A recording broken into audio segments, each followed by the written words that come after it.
दोस्तों नमस्कार। यह है मार्गदर्शन फॉर सिविल सर्विसेज। मैं अनुराग चौधरी। दोस्तों, भारतीय संविधान और राज्य व्यवस्था से संबंधित महत्वपूर्ण प्रश्नों का ये तीसरा भाग है, जिसमें हम अनुच्छेद यानी भारतीय संविधान के प्रमुख अनुच्छेद यानी आर्टिकल से संबंधित महत्वपूर्ण प्रश्नों को सॉल्व करेंगे।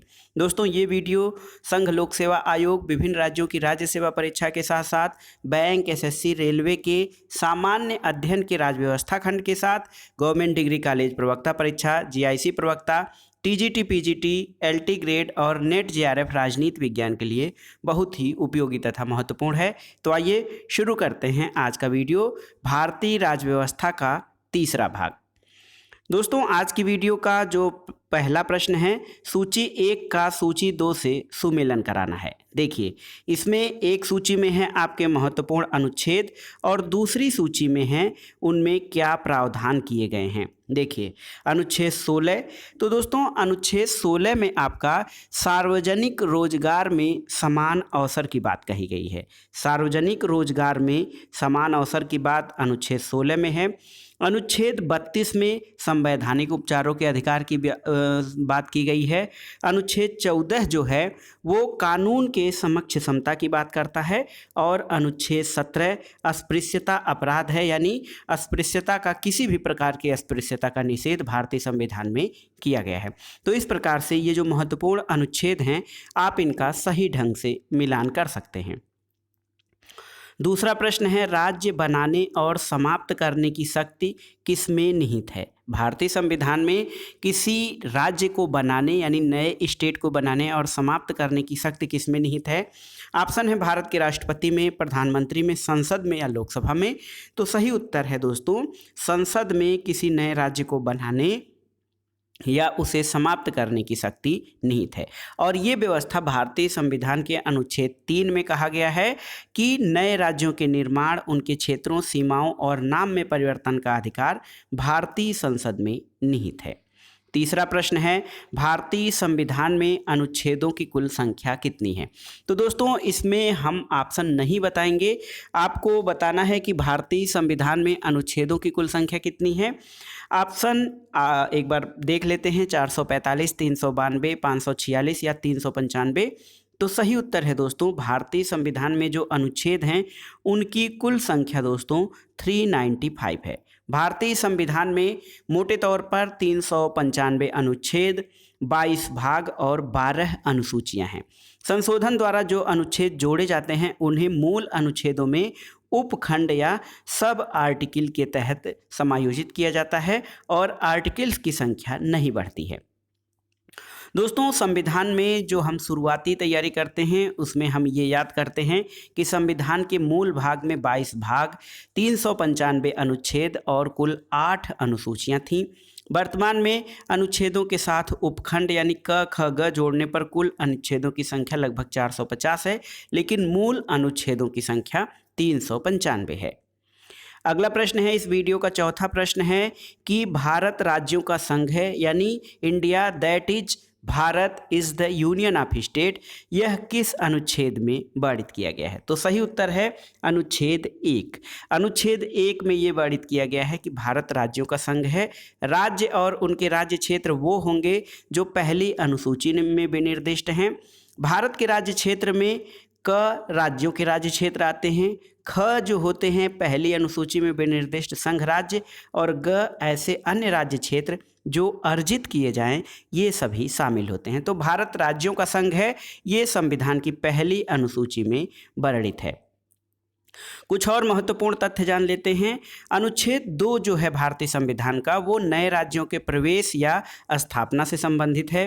अनुच्छेद 3 नए राज्यों के निर्माण और वर्तमान राज्यों के क्षेत्रों, सीमाओं या नामों में परिवर्तन संबंधी उपबंध करता है। इसके अलावा अनुच्छेद 4 पहली अनुसूची और चौथी अनुसूची के संशोधन और अनुपूरक, आनुषंगिक और पारिमाणिक विषयों का उपबंध करने के लिए अनुच्छेद 2 और 3 के अधीन बनाई गई विधियों संबंधी प्रावधान करता है। अगला प्रश्न बहुत ही आसान है, भारतीय संविधान के अनुच्छेद 1 में भारत को क्या कहा गया है। तो सही उत्तर है दोस्तों, अनुच्छेद 1 में भारत को राज्यों का संघ कहा गया है, यानी यूनियन ऑफ स्टेट। अगला प्रश्न है, भारतीय संविधान का अनुच्छेद 1 भारत का वर्णन इस प्रकार करता है कि भारत किस प्रकार का, जो भारत राज्य संघ की प्रकृति है वो किस तरह की है। तो भारत जो है वो दोस्तों राज्यों का संघ है, यानी India that is Bharat is union of state. अगला प्रश्न है, भारत का संविधान भारत को निम्नलिखित में से क्या घोषित करता है। तो सही उत्तर है राज्यों का एक समूह या यूनियन। तो भारत का संविधान भारत को राज्यों का यूनियन यानी यूनियन ऑफ स्टेट घोषित करता है। अगला प्रश्न बहुत ही महत्वपूर्ण है, भारतीय संविधान का जो अनुच्छेद संसद को नागरिकता के अधिकार को नियमित करने की शक्ति प्रदान करता है वो कौन सा अनुच्छेद है। ऑप्शन है आपके 8, 9, 10 या 11। तो सही उत्तर है दोस्तों अनुच्छेद 11। भारतीय संविधान का अनुच्छेद 11 संसद को नागरिकता के अर्जन और समाप्ति के तथा नागरिकता से संबंधित अन्य सभी विषयों के संबंध में नियम बनाने की शक्ति प्रदान करता है। अगला प्रश्न है, भारत के संविधान के किस अनुच्छेद में राज्य को परिभाषित किया गया है। ऑप्शन है अनुच्छेद 33, 35, 12 और 34। देखिए बहुत ही महत्वपूर्ण है। तो सही उत्तर है दोस्तों भारतीय संविधान के अनुच्छेद 12 में, ऑप्शन सी जो है आपका ये सही है। अनुच्छेद 12 में राज्य के अंतर्गत भारत की सरकार और संसद और राज्यों में से प्रत्येक राज्य की सरकार और विधानमंडल तथा भारत के राज्य क्षेत्र के भीतर या भारत सरकार के नियंत्रण के अधीन सभी स्थानीय और अन्य प्राधिकारियों को भारतीय संविधान में राज्य के अंतर्गत परिभाषित किया गया है। अगला प्रश्न है, सर्वोच्च न्यायालय को संविधान के किस अनुच्छेद समूह से न्यायिक पुनरावलोकन की शक्ति प्राप्त होती है। ऑप्शन है आपके अनुच्छेद 12, 351 और 356 से। ऑप्शन बी है अनुच्छेद 12, 151 और 156 से। अनुच्छेद सी ऑप्शन है कि 13, 251 और 254 से। और डी ऑप्शन है आपका अनुच्छेद 21, 24 और 25 से। तो सही उत्तर है दोस्तों अनुच्छेद 13, 251 और 254 से सर्वोच्च न्यायालय को न्यायिक पुनरावलोकन की शक्ति प्राप्त होती है। तो याद रखिएगा अनुच्छेद 13, 251 और 254। अगला प्रश्न है, न्यायिक पुनरावलोकन की शक्ति संविधान के अंतर्गत किस अनुच्छेद में दी गई है। ऑप्शन देखिए अनुच्छेद 13, अनुच्छेद 14, अनुच्छेद 19 और अनुच्छेद 21। तो सही उत्तर है दोस्तों ऑप्शन कौन सा है आपका, ऑप्शन ए अनुच्छेद 13 सही उत्तर है। ऑप्शन ए अनुच्छेद 13 ये मूल अधिकारों से संबंधित है, जो संघ या राज्य द्वारा बनाए गए ऐसे कानूनों को प्रतिबंधित करता है जो मूल अधिकारों को कम या सीमित करते हैं, और इसके माध्यम से न्यायालयों को अनुच्छेद 13 के असंगत होने वाले कानूनों को शून्य घोषित करने की शक्ति प्राप्त होती है। अगला प्रश्न है, भारतीय संविधान के निम्नांकित अनुच्छेदों में से कौन सा संसद और राज्य व्यवस्थापिकाओं की विधायन सत्ता पर नियंत्रण लगाता है। ऑप्शन है अनुच्छेद 13, अनुच्छेद 245, अनुच्छेद 246 या उपरोक्त सभी। तो सही उत्तर क्या है, सही उत्तर है दोस्तों अनुच्छेद 13। अनुच्छेद 13 संघ या राज्य को मूल अधिकारों को कम या सीमित करने वाले किसी भी विधि को बनाने से प्रतिबंधित करता है। अगला प्रश्न है, भारतीय संविधान में समानता के अधिकार मुख्यतः किन अनुच्छेदों में वर्णित किए गए हैं। ऑप्शन देखिए अनुच्छेद 14 से 18, अनुच्छेद 14 से 20, अनुच्छेद 18 से 22 और अनुच्छेद 22 से 26। तो दोस्तों भारतीय संविधान के तीसरे भाग में मूल अधिकारों की व्यवस्था अनुच्छेद 12 से अनुच्छेद 35 के अंतर्गत की गई है, और इसमें अनुच्छेद 14 से 18 समानता के अधिकार को शामिल किया गया है। अगला प्रश्न है दोस्तों, देखिए बहुत ही महत्वपूर्ण है। अगला प्रश्न दोस्तों सुमेलन से संबंधित है, मौलिक अधिकारों से संबंधित है और उससे संबंधित अनुच्छेद आपको मिलान करने हैं। तो पूछ रहा है कि कौन सा सही सुमेलित नहीं है। समानता का अधिकार आप जानते हैं अनुच्छेद 14 से अनुच्छेद 18 के बीच दिया गया है। धार्मिक स्वतंत्रता का अधिकार, दोस्तों धार्मिक स्वतंत्रता का अधिकार अनुच्छेद देखिए 25 से 28 तक का है धार्मिक स्वतंत्रता का अधिकार, जबकि अनुच्छेद 23-24 में नहीं है, ये आपका सही सुमेलित नहीं है। संस्कृति और शिक्षा संबंधी अधिकार अनुच्छेद 19-30 में है, और स्वतंत्रता का अधिकार अनुच्छेद 19 से 22 में है। तो सही उत्तर है धार्मिक स्वतंत्रता का अधिकार जो है सही सुमेलित नहीं है। धार्मिक स्वतंत्रता का अधिकार अनुच्छेद 25 से 28 तक है, न कि अनुच्छेद 23 से 24 तक। अगला प्रश्न है, भारतीय संविधान में समानता का अधिकार 5 अनुच्छेदों द्वारा प्रदत्त किया गया है, वो कौन से अनुच्छेद हैं? बहुत ही महत्वपूर्ण है दोस्तों। अनुच्छेद 14 से 18 में भारतीय संविधान के अंतर्गत समानता का अधिकार प्रदान किया गया है। अगला प्रश्न देखते हैं, 16वां प्रश्न है दोस्तों, बहुत ही महत्वपूर्ण है। भारतीय संविधान में अनुच्छेद 15 की धारा 4 पिछड़े वर्ग के आरक्षण से किसको विशेषाधिकार देती है? बहुत ही महत्वपूर्ण प्रश्न है कि भारतीय संविधान के अनुच्छेद 15 की धारा 4 पिछड़े वर्ग के आरक्षण के लिए किसको विशेषाधिकार देती है? ऑप्शन है व्यक्ति, केंद्र, सामाजिक समूह या राज्यों को। तो सही उत्तर है दोस्तों केंद्र और सामाजिक समूह को। तो एक केंद्र और राज्यों को। तो एक प्रकार से देखा जाए तो अनुच्छेद बी और डी दोस्तों दोनों सही ठहरेंगे। भारतीय संविधान के अनुच्छेद 15 की धारा 4 द्वारा पिछड़े वर्गों के आरक्षण के लिए राज्य को अधिकार प्रदान किया गया है। तो सही उत्तर हो जाएगा कि अनुच्छेद 15 की धारा 4 पिछड़े वर्ग के आरक्षण के लिए केंद्र और राज्य दोनों को जो है विशेषाधिकार देती है। अगला प्रश्न है, संविधान के किस अनुच्छेद द्वारा अस्पृश्यता का अंत किया गया है? अस्पृश्यता, तो सही उत्तर है अनुच्छेद 17। देखिए, अनुच्छेद 15 के द्वारा धर्म, मूल, वंश, जाति, लिंग और जन्म स्थान के आधार पर असमानता या विभेद का प्रतिषेध किया गया है। अनुच्छेद 16 लोक नियोजन के विषय में अवसर की समानता की बात करता है। अनुच्छेद 17 अस्पृश्यता के अंत की बात करता है और अनुच्छेद 18 उपाधियों के अंत की बात करता है।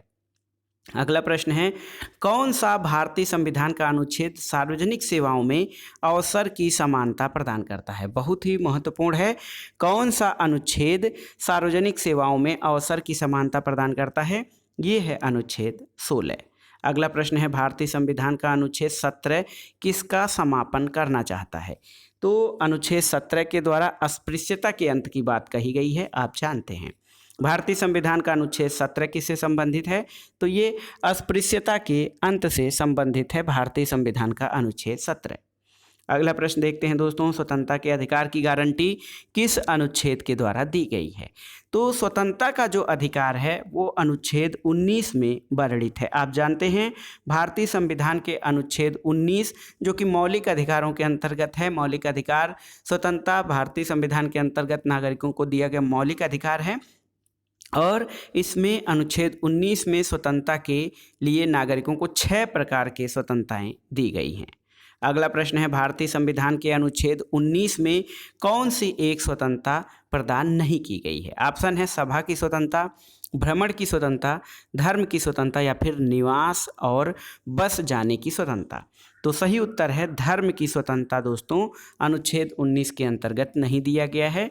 वाक अभिव्यक्ति की स्वतंत्रता, शांतिपूर्वक सम्मेलन की स्वतंत्रता, संगत या संघ बनाने की स्वतंत्रता, भारत के राज्य क्षेत्र में स्वतंत्र अबाध संचरण की स्वतंत्रता, राज्य क्षेत्र में निवास करने और बस जाने की स्वतंत्रता और कोई वृत्ति, व्यापार या कारोबार करने की स्वतंत्रता, ये भारतीय संविधान के अनुच्छेद 19 में दी गई 6 प्रकार की स्वतंत्रताएं हैं। अगला प्रश्न है, कौन से अनुच्छेद के तहत भारतीय नागरिकों को 6 स्वतंत्रताएं दी गई हैं? तो सही उत्तर है अनुच्छेद 19 में। अगला प्रश्न है, भारतीय संविधान में शोषण के विरुद्ध अधिकार किन अनुच्छेदों द्वारा प्रदान किए गए हैं?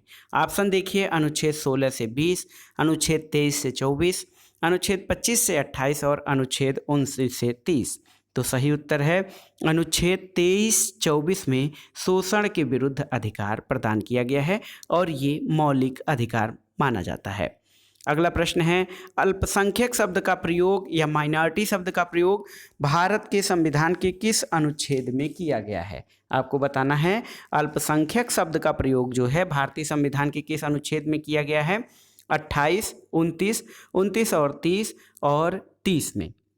तो आपको बताना है अल्पसंख्यक शब्द का प्रयोग। सही उत्तर है दोस्तों ऑप्शन सी। ऑप्शन सी 29 और 30। भारतीय संविधान के अनुच्छेद 29 और 30 दोनों में जो है अल्पसंख्यक शब्द का प्रयोग किया गया है। अगला प्रश्न है, भारतीय संविधान का कौन सा अनुच्छेद अल्पसंख्यक वर्ग के हितों से संबंधित है? सही उत्तर क्या है? सही उत्तर है दोस्तों अनुच्छेद 29 जो है ये भारतीय संविधान का अनुच्छेद 29 अल्पसंख्यक वर्ग के हितों के संरक्षण से संबंधित है। अगला प्रश्न है, कौन सा एक अनुच्छेद संवैधानिक उपचारों का अधिकार प्रदान करता है? तो ये है अनुच्छेद 32। दोस्तों, भारतीय संविधान का अनुच्छेद 32 संवैधानिक उपचार का अधिकार प्रदान करता है। मूल अधिकारों का संरक्षण का अधिकार स्वयं में ही मूल अधिकार है और डॉक्टर अंबेडकर के अनुसार संवैधानिक उपचारों का जो अधिकार है वो संविधान की आत्मा है। अगला प्रश्न है दोस्तों, भारतीय संविधान के अनुच्छेद 32 में कुल कितनी प्रकार की रीटें हैं? ऑप्शन है आपके 4, 5, 6 या 7। तो आपको बताना है सही उत्तर। सही उत्तर है अनुच्छेद 32 जो संवैधानिक उपचारों का अधिकार है उसमें 5 प्रकार की रीटों की व्यवस्था की गई है। बंदी प्रत्यक्षीकरण या हैबियस कार्पस, परमादेश या मैंडमस, प्रतिषेध लेख या प्रोहिबिशन, अधिकार परीक्षा या क्यो वारंटो और उत्प्रेषण यानी सर्टिरेरी। तो ये आपके 5 प्रकार के जो 5 प्रकार के रीटों की व्यवस्था की गई है। अगला प्रश्न देखते हैं, संविधान के किस अनुच्छेद के अंतर्गत पंचायतों के गठन का प्रावधान किया गया है? बहुत ही महत्वपूर्ण है दोस्तों। आप जानते हैं नीति निर्देशक तत्वों के अंतर्गत पंचायतों के गठन का प्रावधान अनुच्छेद 40 में किया गया है और संविधान का अनुच्छेद 40 ये कहता है कि ग्राम पंचायतों के गठन के लिए राज्य जो है उनके गठन के लिए कदम उठाएगा और उनको ऐसी शक्तियाँ और प्राधिकार प्रदान करेगा जो उन्हें स्वायत्त शासन की इकाइयों के रूप में कार्य करने योग्य बनाने के लिए आवश्यक हैं। दोस्तों, अगला प्रश्न है, हमारे संविधान के किस अनुच्छेद में पर्यावरण का संरक्षण और संवर्धन का उपबंध किया गया है? देखिए, बहुत ही महत्वपूर्ण है कि इस अनुच्छेद में पर्यावरण का संरक्षण और संवर्धन का उपबंध है। ऑप्शन है अनुच्छेद 48, अनुच्छेद 48 का, अनुच्छेद 47 या फिर अनुच्छेद 47 का। तो सही उत्तर है अनुच्छेद 48 का। अनुच्छेद 48 के ये प्रावधानित करता है कि राज्य देश के पर्यावरण के संरक्षण और संवर्धन तथा वन और वन्य जीवों की रक्षा करने का प्रयास करेगा। अगला प्रश्न है दोस्तों, भारतीय संविधान के किस अनुच्छेद के तहत राज्य को अंतर्राष्ट्रीय शांति और सुरक्षा को प्रोत्साहित करने की शक्ति मिली हुई है? ऑप्शन है अनुच्छेद 48, अनुच्छेद 49, अनुच्छेद 50 या अनुच्छेद 51। तो सही उत्तर क्या है दोस्तों? सही उत्तर है आपका ऑप्शन डी, अनुच्छेद 51। अनुच्छेद 51 में ये व्यवस्था की गई है कि राज्य अंतर्राष्ट्रीय शांति और सुरक्षा को प्रोत्साहित करने का प्रयास करेगा। अगला प्रश्न देखते हैं, भारतीय संविधान का कौन सा अनुच्छेद अंतर्राष्ट्रीय संबंधों से संबंधित है? तो ये आपका अनुच्छेद 51 है दोस्तों, बहुत ही महत्वपूर्ण है। और अनुच्छेद 51 राज्य के नीति निर्देशक तत्वों के संबंध में अंतर्राष्ट्रीय शांति और सुरक्षा की अभिवृद्धि करने के प्रयास से राज्य के जो है कर्तव्यों से संबंधित है। अगला प्रश्न है, कौन सा एक अनुच्छेद भारतीय संविधान में निर्दिष्ट भाग 4 के अंतर्गत पंच निर्णय के माध्यम से अंतर्राष्ट्रीय विवादों के समाधान को प्रोत्साहित करता है? ऑप्शन है अनुच्छेद 48, अनुच्छेद 49, अनुच्छेद 50 या 51। तो सही उत्तर है अनुच्छेद 51। दोस्तों, अनुच्छेद 51 जो है वो भारतीय संविधान में पंच निर्णय के माध्यम से अंतर्राष्ट्रीय विवादों के समाधान के प्रयास की बात करता है। अगला प्रश्न है, संविधान का कौन सा अनुच्छेद भारतीय विदेश नीति से संबंधित है? तो सही उत्तर क्या है? आप जानते हैं सही उत्तर है अनुच्छेद 51। ये भारतीय संविधान में विदेश नीति से संबंधित अनुच्छेद है। अगला प्रश्न है, भारतीय संविधान का कौन सा अनुच्छेद अंतर्राष्ट्रीय संबंधों से संबंधित है? देखिए, अनुच्छेद 51 है दोस्तों। और मौलिक कर्तव्यों का उल्लेख भारतीय संविधान के किस अनुच्छेद में किया गया है? Fundamental duties. तो सही उत्तर है 51A या 51 क में दोस्तों भारतीय संविधान में मौलिक कर्तव्यों का उल्लेख किया गया है। मूल कर्तव्य सरदार स्वर्ण सिंह समिति की सिफारिशों के आधार पर 42वें संविधान संशोधन 1976 द्वारा मौलिक कर्तव्यों को संविधान में जोड़ा गया था। अगला प्रश्न है, देखिए मौलिक कर्तव्यों से ही संबंधित है दोस्तों कि कौन सा अनुच्छेद मौलिक कर्तव्यों से संबंधित है? ये आपका अनुच्छेद 51A है। अगला प्रश्न है, भारत के राष्ट्रपति की पद ग्रहण की तिथि से 5 वर्ष की होती है किंतु वह पुनर्निर्वाचन का पात्र होता है। ये कथन जो है ये व्याख्या किस अनुच्छेद में की गई है? ऑप्शन देखिए, अनुच्छेद 56-57, अनुच्छेद 53-54, अनुच्छेद 58-59 या फिर अनुच्छेद 65-66 में। तो सही उत्तर है दोस्तों, भारत के राष्ट्रपति की पद अवधि पद ग्रहण की तिथि से 5 वर्ष की होती है, लेकिन वह पुनर्निर्वाचन का पात्र है। ये अनुच्छेद 56-57 में व्यवस्था की गई है।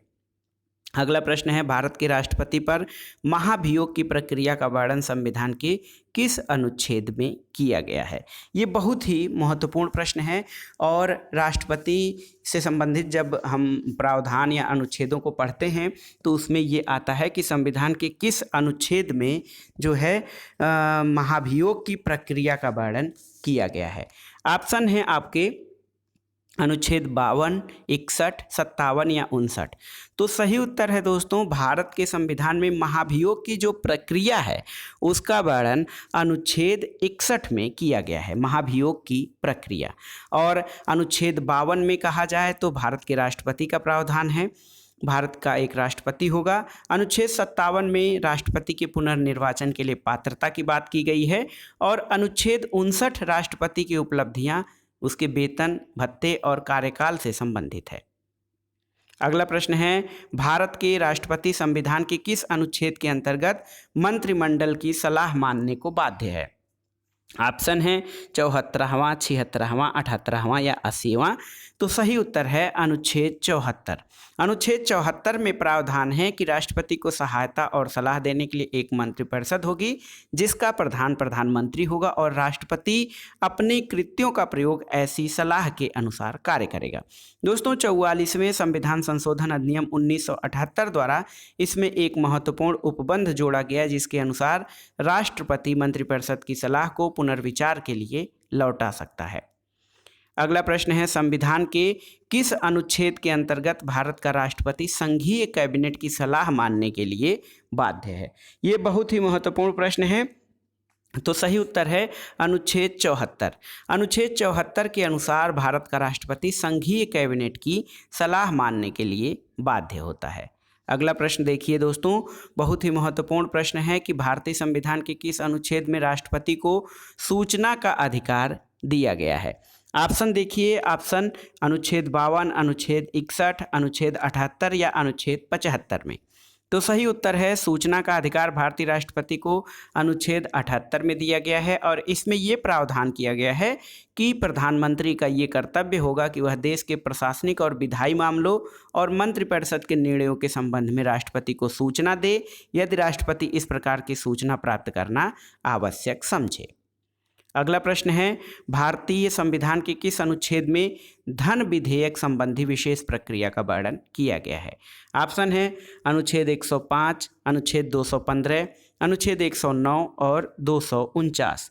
तो सही उत्तर क्या है? धन विधेयक संबंधी विशेष प्रक्रिया का वर्णन संविधान में अनुच्छेद 109 में किया गया है और अनुच्छेद 110 धन विधेयक या जो मनी बिल होता है उसकी परिभाषा अनुच्छेद 110 में वर्णित है। अगला प्रश्न है, भारतीय संविधान के किस अनुच्छेद का संबंध वित्त विधेयक या फाइनेंस बिल से है? ऑप्शन है 260, 355, 109 या 365।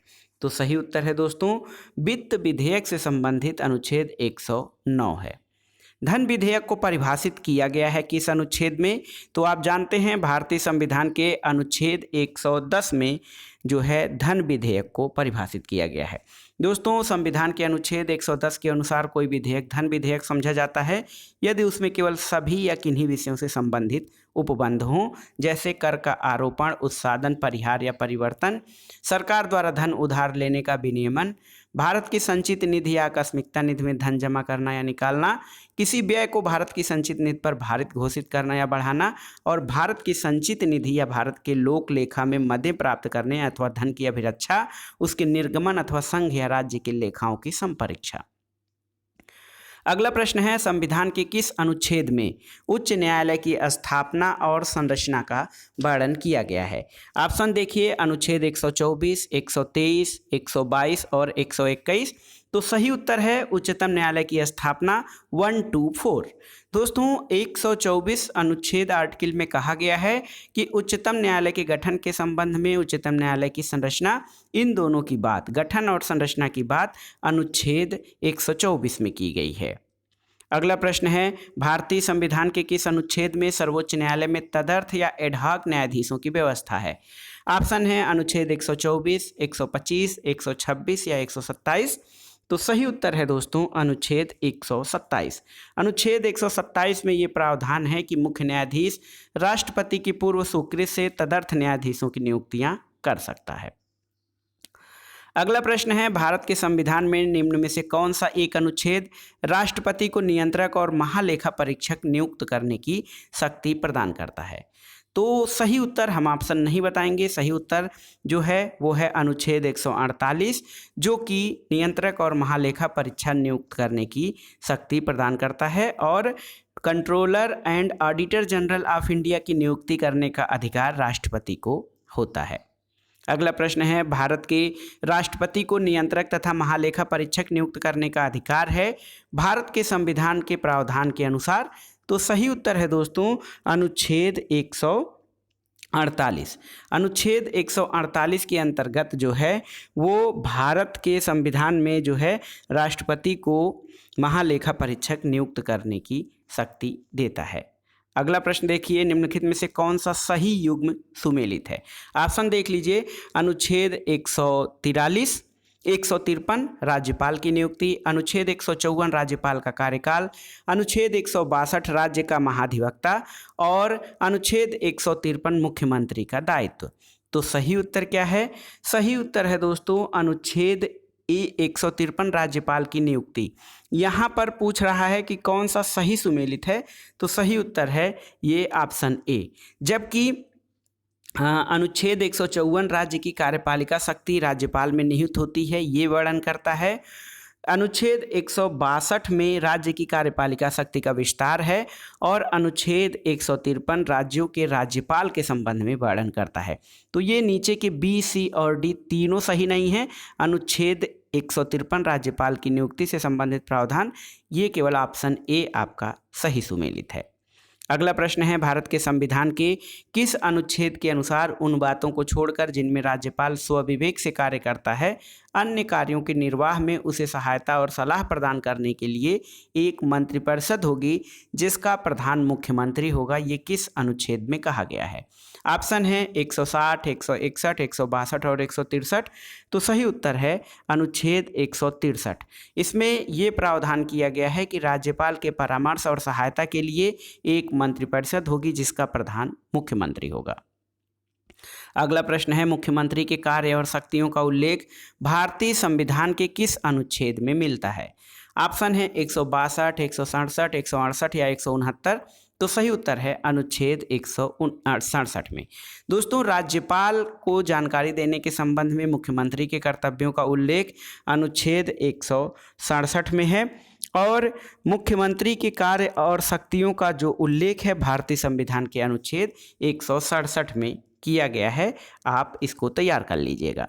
अगला प्रश्न है, संविधान का कौन सा अनुच्छेद राज्यों में विधान परिषदों की समाप्ति और संरचना से संबंधित है? ये बहुत ही महत्वपूर्ण है। कौन सा अनुच्छेद राज्यों में विधान परिषदों की समाप्ति और संरचना से संबंधित है? तो सही उत्तर है दोस्तों ऑप्शन सी, अनुच्छेद 169। अनुच्छेद 169 में ये व्यवस्था है कि यदि किसी भी राज्य में विधानसभा अपने बहुमत और उपस्थित और मतदान करने वाले सदस्यों के 2/3 बहुमत से संकल्प पारित करके केंद्र को भेजती है तो संसद संबंधित राज्य में विधान परिषद का या तो गठन कर सकता है या उसका समापन कर सकता है। अगला प्रश्न है, भारतीय संविधान के किस अनुच्छेद के तहत राज्यपाल किसी विधेयक को राष्ट्रपति की सलाह के लिए रख सकता है? ऑप्शन है अनुच्छेद 169, 200, 201 या 257। तो सही उत्तर है ऑप्शन बी, अनुच्छेद 200 के अनुसार जब कोई विधेयक राज्य की विधानसभा द्वारा या विधान परिषद वाले राज्यों में विधानमंडल के दोनों सदनों द्वारा पारित कर दिया गया है तब वह राज्यपाल के समक्ष प्रस्तुत किया जाएगा और राज्यपाल घोषित करेगा कि वह विधेयक पर अनुमति देता है या रोकता है। अगला प्रश्न है कि संविधान के किस अनुच्छेद के तहत राज्यपाल विधानमंडल द्वारा पारित किसी विधेयक को राष्ट्रपति की स्वीकृति के लिए सुरक्षित रखता है? तो सही उत्तर क्या है दोस्तों? सही उत्तर है अनुच्छेद 200। अनुच्छेद 200 के अंतर्गत राज्यपाल विधानमंडल द्वारा पारित किसी विधेयक को राष्ट्रपति की स्वीकृति के लिए सुरक्षित रख सकता है। अगला प्रश्न बहुत ही महत्वपूर्ण है। जिला जज की नियुक्ति का संबंध संविधान के किस अनुच्छेद में वर्णित है? जिला जज की नियुक्ति का संबंध संविधान के किस अनुच्छेद से है? तो सही उत्तर क्या है? सही उत्तर है दोस्तों अनुच्छेद 233।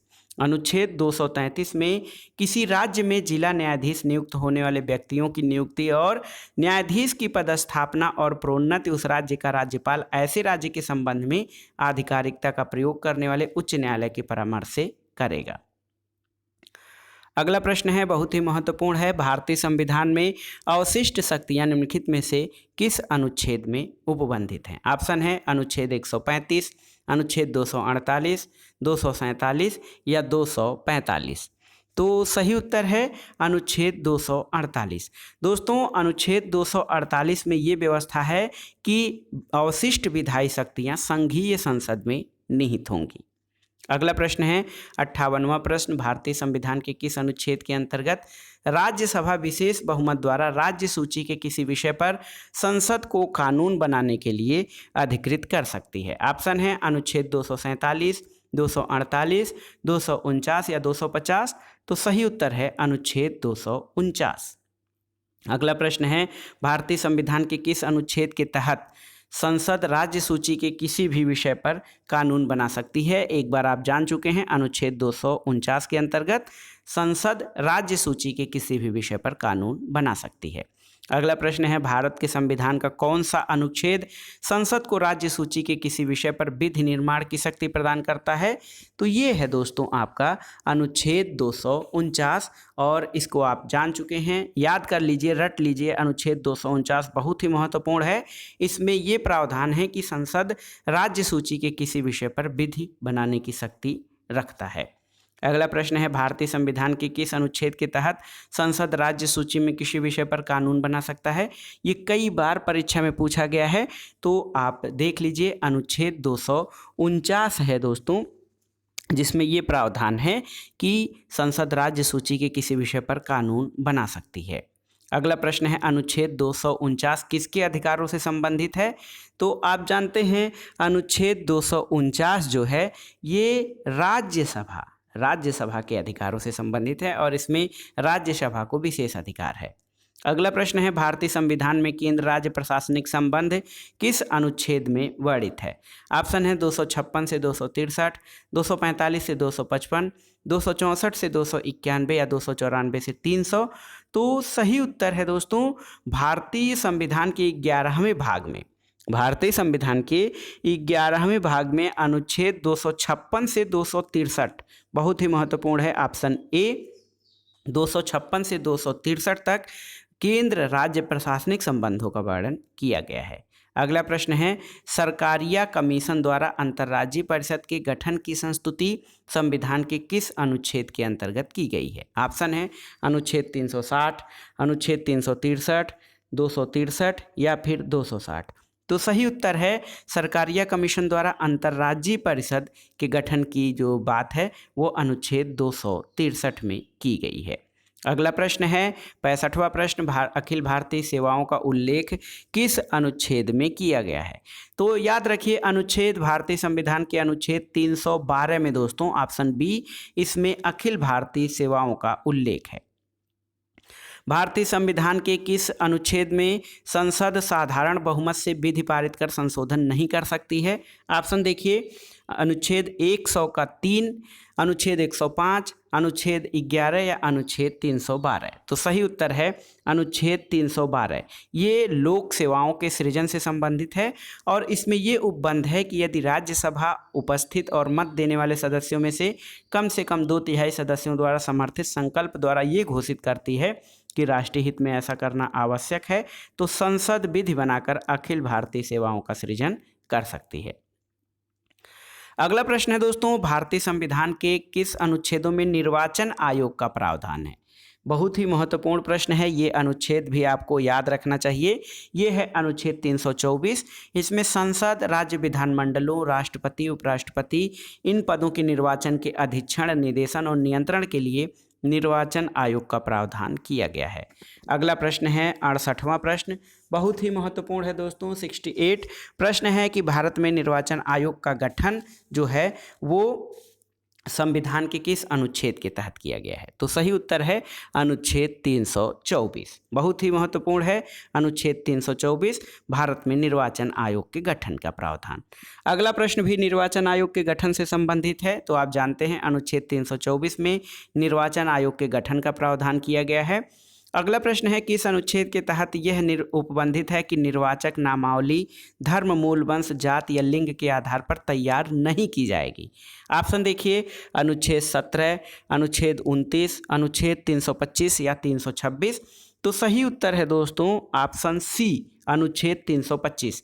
अनुच्छेद 325 में ये प्रावधान है कि संसद के प्रत्येक सदन या किसी राज्य के विधानमंडल के सदन या प्रत्येक सदन के निर्वाचक के लिए प्रत्येक प्रादेशिक निर्वाचन क्षेत्र के लिए एक साधारण निर्वाचक नामावली होगी। केवल धर्म, मूल, वंश, जाति या लिंग या इनमें किसी एक आधार पर कोई व्यक्ति ऐसी नामावली में सम्मिलित किए जाने के लिए अपात्र या अयोग्य नहीं होगा।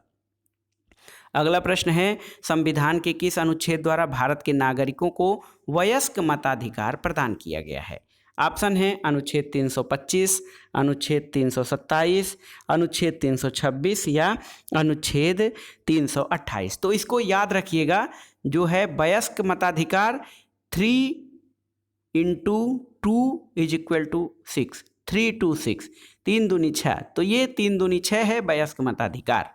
दोस्तों अनुच्छेद 326 में ये वर्णन किया गया है कि भारत का ऐसा नागरिक जो 18 वर्ष की आयु पूरी कर चुका हो, संविधान या समुचित विधानमंडल द्वारा बनाई गई किसी विधि के अधीन अनिवास, चित्त विकृति, अपराध या भ्रष्ट या अवैध आचरण के आधार पर अन्यथा निर्धारित न किया गया हो और किसी भी निर्वाचन क्षेत्र में मतदाता के रूप में पंजीकृत है, वो लोकसभा और राज्यसभा की विधानसभाओं में मत देने का हकदार होगा। अगला प्रश्न है दोस्तों 72वां प्रश्न है, भारतीय संविधान में सार्वजनिक वयस्क मताधिकार की व्यवस्था कहाँ पे है? तो आप जानते हैं अनुच्छेद 326 में। और भारतीय संविधान का अनुच्छेद 333 क्या उपबंधित करता है? ऑप्शन देखिए, राज्य की विधानसभा में एंग्लो इंडियन समुदाय के लिए प्रतिनिधित्व, राज्य की विधानसभा में अनुसूचित जाति और जनजाति के लिए स्थानों का आरक्षण, और लोकसभा में एंग्लो इंडियन समुदाय का प्रतिनिधित्व या लोकसभा में अनुसूचित जाति और जनजातियों के लिए स्थानों का आरक्षण। तो सही उत्तर है अनुच्छेद 333, ऑप्शन ए सही है, राज्य की विधानसभा में एंग्लो इंडियन समुदाय का प्रतिनिधित्व निर्धारित करता है। अगला प्रश्न है दोस्तों संविधान में राष्ट्रपति को राजभाषा से संबंधित सलाह देने के लिए एक आयोग की नियुक्ति का उपबंध किया गया है, ये किस अनुच्छेद में वर्णित है? ऑप्शन है 343, 344, 345 या 346। तो सही उत्तर है अनुच्छेद 344। अनुच्छेद 344 में ये वर्णित किया गया है कि राष्ट्रपति जो है ये राजभाषा से संबंधित सलाह देने के लिए एक आयोग की नियुक्ति का प्रावधान किया गया है। अगला प्रश्न है भारत के संविधान किस अनुच्छेद द्वारा किसी राज्य के विधायी अधिकार संसद को सौंप सकते हैं? भारत के राष्ट्रपति किस अनुच्छेद द्वारा किसी राज्य के विधायी अधिकार संसद को सौंप सकते हैं? ऑप्शन है अनुच्छेद 256, 356, 456 या 328। तो सही उत्तर क्या है? सही उत्तर है अनुच्छेद 356।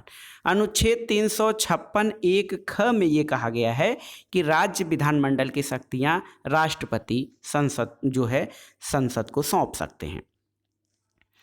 अगला प्रश्न है दोस्तों, इस प्रश्न को जानने से पहले आपातकालीन शक्तियों के बारे में जान लें। भारतीय संविधान में राष्ट्रपति को 3 प्रकार की आपातकालीन शक्तियां हैं। राष्ट्रीय आपात जिसकी व्यवस्था अनुच्छेद 352 में है, राज्यों में राष्ट्रपति शासन जो अनुच्छेद 356 में है, और वित्तीय आपात अनुच्छेद 360 में है। दोस्तों युद्ध, बाह्य आक्रमण और सशस्त्र विद्रोह की स्थिति में मंत्रिमंडल की लिखित सिफारिश पर राष्ट्रपति राष्ट्रीय आपातकाल लागू करता है, और जब राष्ट्रपति को ये विश्वास हो जाए कि भारत की वित्तीय साख अथवा स्थायित्व को खतरा है तो राष्ट्रपति वित्तीय आपात अनुच्छेद 360 के अंतर्गत घोषित करते हैं। लेकिन अभी भी भारत में अभी तक वित्तीय आपात की घोषणा नहीं की गई है।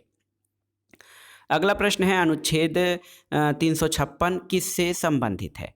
तो अनुच्छेद 356 किससे संबंधित है दोस्तों? सही उत्तर है राज्यों में संवैधानिक तंत्र के विफल हो जाने पर लगाए जाने वाले आपात से संबंधित है अनुच्छेद 356। अगला प्रश्न है भारत के संविधान में अनुच्छेद 352 के अधीन राष्ट्रपति द्वारा जो है आपात घोषित करने की उद्घोषणा कैसे की जा सकती है। तो अनुच्छेद 352 के अंतर्गत दोस्तों राष्ट्रपति द्वारा जो आपात है वो मंत्रिपरिषद के लिखित परामर्श पर ही घोषित की जा सकती है। अनुच्छेद 352 के द्वारा जो आपात की घोषणा है वो मंत्रिपरिषद के लिखित परामर्श पर की जा सकती है। अगला प्रश्न है, किसी राज्य में राष्ट्रपति शासन किस प्रावधान के अनुसार लगाया जाता है? तो आप जानते हैं राष्ट्रपति शासन का अनुच्छेद 356 है। इसके अंतर्गत किसी राज्य में संवैधानिक तंत्र की विफलता पर राष्ट्रपति शासन लगाया जाता है। अगला प्रश्न है, राष्ट्रपति शासन लागू किया जा सकता है किस अनुच्छेद के अंतर्गत? तो सही उत्तर है अनुच्छेद 356 के अंतर्गत राष्ट्रपति शासन लगाया जाता है। अगला प्रश्न बहुत ही महत्वपूर्ण है, वित्तीय आपातकाल की घोषणा किस अनुच्छेद के तहत होती है? तो ये है आपका अनुच्छेद 360, जिसके अंतर्गत वित्तीय आपात की घोषणा होती है और अब तक भारत में कभी भी वित्तीय आपात नहीं घोषित किया गया है। अगला प्रश्न है दोस्तों, किस भारतीय संविधान के अनुच्छेद को व्यवहार में कभी क्रियान्वयन नहीं हुआ है? तो ये है अनुच्छेद 360। वित्तीय आपात से संबंधित जो प्रावधान है उसकी अभी तक कभी भी भारतीय संविधान में उद्घोषणा नहीं की गई है। अगला प्रश्न है, भारतीय संविधान के किस अनुच्छेद में संवैधानिक संशोधन की प्रक्रिया का वर्णन है? तो आप जानते हैं, बताने की आवश्यकता नहीं है। अनुच्छेद 368 संविधान में संशोधन करने की शक्ति जो है संसद को प्रदान किया गया है और जो है संविधान का जो संशोधन है प्रत्येक सदन की कुल सदन की संख्या के बहुमत और उस सदन में उपस्थित मत देने वाले सदस्यों के 2/3 बहुमत द्वारा पारित किया जाएगा। संविधान संशोधन के लिए विधेयक किसी भी सदन में आरंभ किया जा सकता है और बहुमत द्वारा पारित होने के बाद इसे राष्ट्रपति के समक्ष प्रस्तुत किया जाएगा। अगला प्रश्न है, भारतीय संविधान के किस अनुच्छेद के अंतर्गत संशोधन की प्रक्रिया परिभाषित है? तो सही उत्तर है अनुच्छेद 368 में भारतीय संविधान के अंतर्गत संशोधन की प्रक्रिया परिभाषित है। अगला प्रश्न है, भारत के संविधान के किस भाग में अनुच्छेद 370 को स्थान दिया गया है? तो ये बहुत ही महत्वपूर्ण है। अनुच्छेद 370 जो है ये अस्थायी और संक्रमणकालीन विशेष उपबंध था। इसमें जम्मू कश्मीर को एक विशेष राज्य का दर्जा प्रदान किया गया था। लेकिन दोस्तों अब भारतीय संविधान द्वारा, भारत सरकार द्वारा 5 अगस्त 2019 को राज्यसभा में एक ऐतिहासिक विधेयक जम्मू कश्मीर पुनर्गठन अधिनियम 2019 पेश करके 370 धारा को हटाने का और जम्मू कश्मीर राज्य का विभाजन कर जम्मू कश्मीर और लद्दाख नाम के 2 केंद्र शासित प्रदेश बना दिए गए हैं। अगला प्रश्न है, भारतीय संविधान में वर्णित विशिष्ट प्रावधानों के तहत अनुच्छेद 371 के अंतर्गत किस राज्य का वर्णन नहीं है? ऑप्शन है महाराष्ट्र, गुजरात, तमिलनाडु या आंध्र प्रदेश। तो सही उत्तर है तमिलनाडु। विशेष राज्य के अंतर्गत अनुच्छेद 371 में जो राज्य शामिल हैं उसमें नागालैंड, असम, मणिपुर, आंध्र प्रदेश, तेलंगाना, सिक्किम, मिजोरम, अरुणाचल प्रदेश और गोवा हैं। इसमें तमिलनाडु शामिल नहीं है। अगला प्रश्न है कि भारतीय संविधान के संबंध में और उनके विषयों से संबंध में कौन सा सही सुमेलित नहीं है? तो सही उत्तर है जो सुमेलित नहीं है वो है भाग 5 मौलिक कर्तव्य। भाग 5 में मौलिक कर्तव्यों की व्यवस्था नहीं है, जबकि भाग 2 में नागरिकता, भाग 3 में मौलिक अधिकार और भाग 4 में राज्य के नीति निर्देशक तत्वों का वर्णन किया गया है। तो दोस्तों ये था आज का वीडियो। इसमें आपने देखा भारतीय संविधान और राज्य व्यवस्था से संबंधित महत्वपूर्ण टॉपिक, भारतीय संविधान से संबंधित महत्वपूर्ण अनुच्छेद और उनमें किए गए प्रावधान। दोस्तों ये वीडियो विभिन्न प्रतियोगी परीक्षाओं के साथ साथ सामान्य अध्ययन की राज्य व्यवस्था खंड के साथ साथ अध्यापक परीक्षाओं जैसे TGT, PGT, LT grade, GDC, GIC, राजनीति विज्ञान प्रवक्ता और असिस्टेंट प्रोफेसर राजनीति विज्ञान के लिए बहुत ही महत्वपूर्ण है। आप इसको तैयार कर लीजिए। दोस्तों वीडियो आपको कैसा लगा हमें कमेंट बॉक्स में ज़रूर बताइएगा। वीडियो को लाइक करें, शेयर करें और इस चैनल मार्गदर्शन फॉर सिविल सर्विसेज को सब्सक्राइब करें। वीडियो देखने के लिए धन्यवाद दोस्तों। नमस्कार।